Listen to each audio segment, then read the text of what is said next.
J'adore écrire des histoires quand il y a ce jeu de retournement de situation permanent. Ah, ça y est, ils s'en sortent. Et non, finalement, c'est pas possible. Et si, quand même. Et c'est toujours le ressort de la surprise qui guide mon écriture.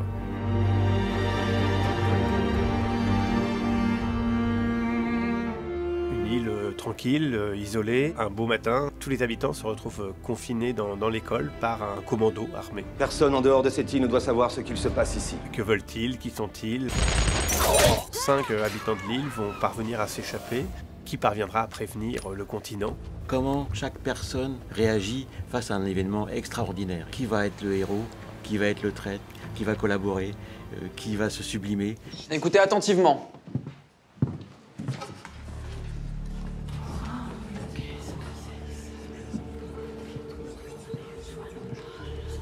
Ce que je vous demande, c'est de rien changer à vos habitudes. Des personnes sont enfermées, doivent chercher à s'échapper, donc c'est un classique, je dirais, du cinéma et de la télévision. Il s'agit de le renouveler. Comme tous les jours, Rebecca Le Corvec va téléphoner à sa mère.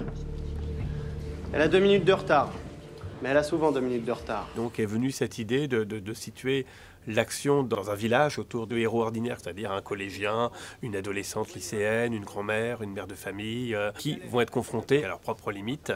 Il y a un temps qui est très théâtralisé, qui est tous les gens sont enfermés dans une école, tout comme dans une série Package, ils sont enfermés dans une banque ou ils sont enfermés dans une cave. Et à côté, c'est une grande série d'actions, parce que ça cavale, parce qu'il y a des gens armés, parce qu'il faut s'échapper, etc.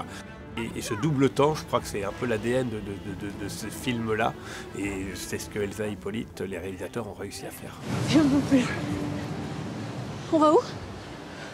Franchement, je sais pas. Je ne peux plus. Il y a peut-être un endroit où je vais avec mes potes et si tu connais pas, c'est impossible de trouver. Au nord de l'île. Quand j'arrive, le projet fait 15 pages et tout est là. Les personnages, la situation, le contexte, les enjeux. Michel avait déjà tout écrit. Donc moi, mon rôle, c'est de passer de 15 pages à 250, dialoguer. C'est être un peu les mains de son cerveau. On a tous les deux la même conception de l'histoire. Qu'est-ce qu'une histoire? Comment on la raconte?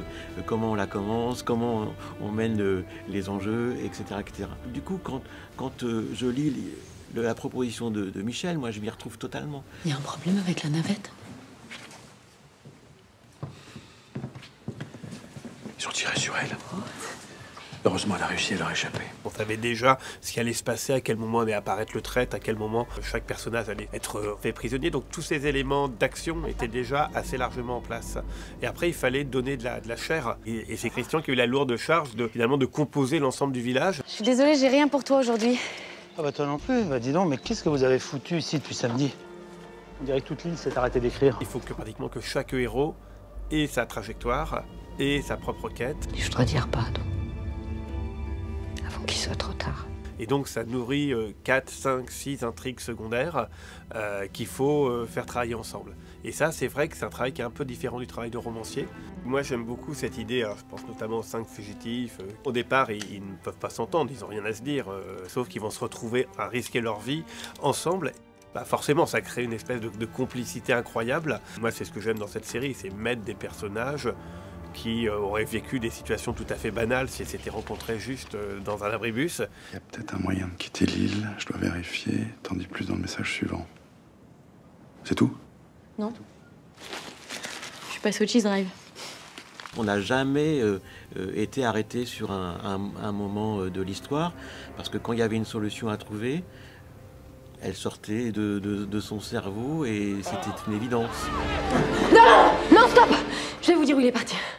Nous, ce qu'on voulait, c'est que d'entrée, il n'y ait pas d'ambiguïté. Ce sont des terroristes, ils tuent. Après, effectivement, dans cette galerie de 24 ou de 25 terroristes, il y a une grande variété entre le chef intransigeant, entre le fou, entre celui qui hésite, celui qui est plutôt humain, celui qui est juste dans la logistique et qui ne porte pas d'armes, etc. Je dis pas, pré-Océanie Tempête, j'irai peut-être m'installer à la montagne avec mon troupeau. Tout n'est pas blanc, tout n'est pas noir. Et en fin de compte, le téléspectateur et la téléspectatrice peut se poser en tout cas une question morale. Et c'est ce qui nous intéresse. Par contre, ce qu'on ne va pas vous spoiler, c'est ce qu'ils vont faire. Quelle est leur intention?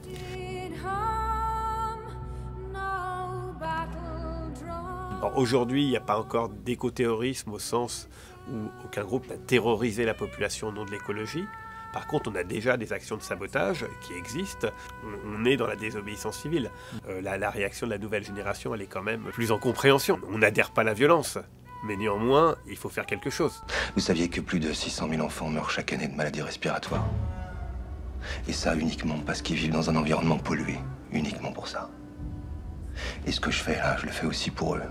Il y a un certain nombre de rapports scientifiques qui sont clairs et convergents. Et donc, il y a même une légitimité scientifique et morale à faire quelque chose. Donc, évidemment, la question de l'action radicale se posera. J'espère pas, mais très franchement, je vois pas comment l'avenir ne va pas aboutir à des groupes comme ça.